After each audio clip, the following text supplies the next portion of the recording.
So I wanted to go over a little bit of how the boat operates, the controls, what it's like to drive the boat, because it is a different animal as far as driving it. It's not like it doesn't handle all that great.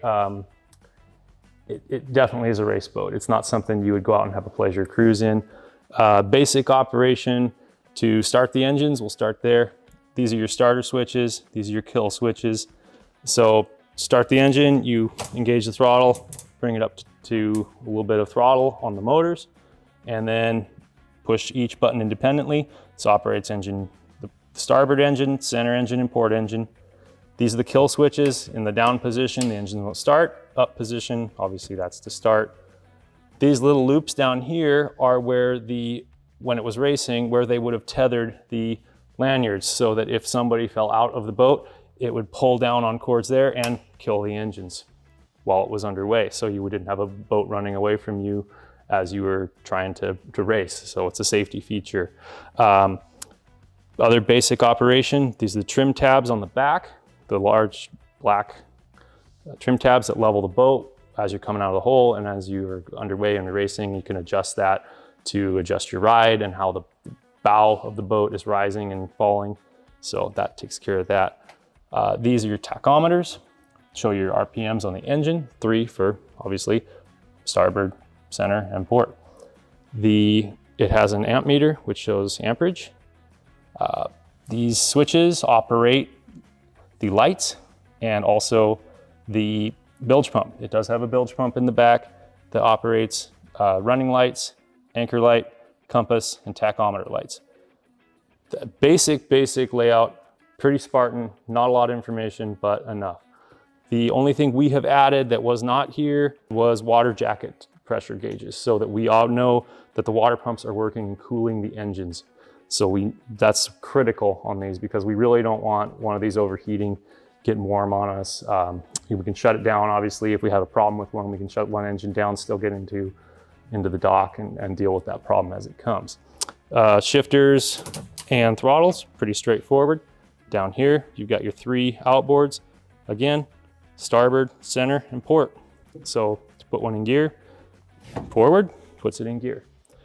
These were a lot more critical when we had the original lower units on, the race lower units, because you had to put the engine in gear before you started it. So you had to know where neutral was in order to start the engine. Otherwise you'd have gear issues. You would shear shafts, which has happened. So that was part of the reason we switched the lower units to the more modern lower units. We can now shift them while the engine's running. Throttles, to start the engine, obviously you need to bring it up a little bit. So we start them about here, fire them off, and then as you're running, just full throttle, and away you go. So that is the basic layout of the boat.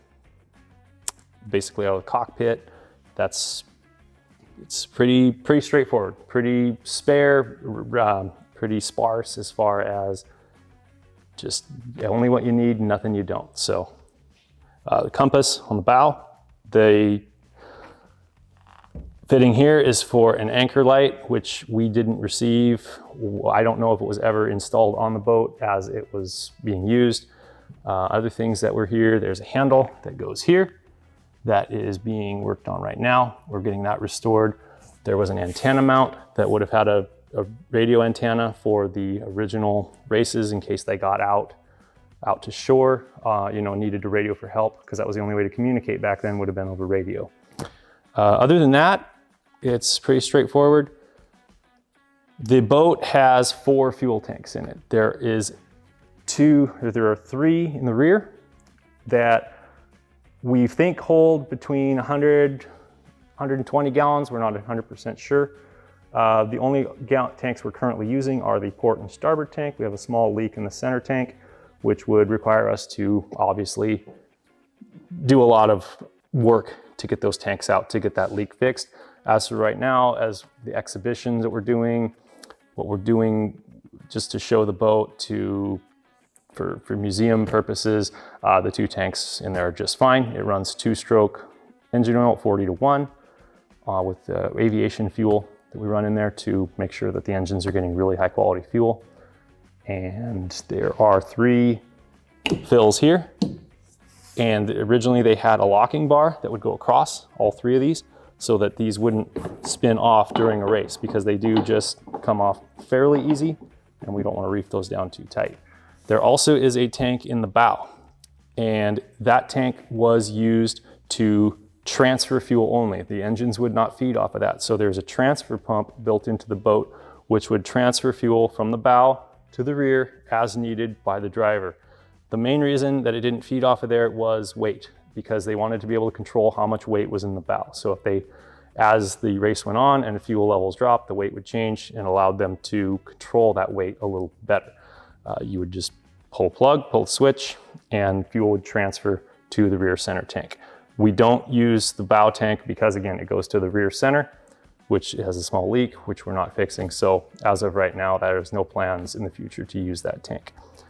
So all in all, we figure it holds between 400 and 500 gallons of fuel. We're not really sure on the exact number, but that was used to, run these long endurance races out in the open ocean. So that's the primary features of the boat.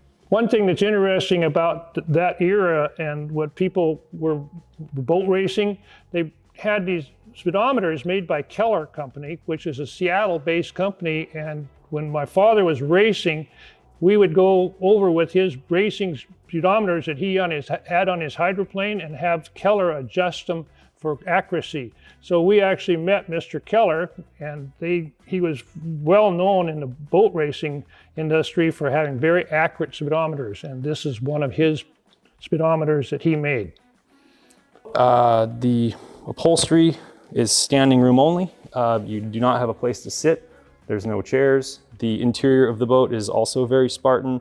When we were storing it, people were asking if we were going to finish the interior. We said, no, that's not something that needs to happen, because that was not how it was. So it is as it was.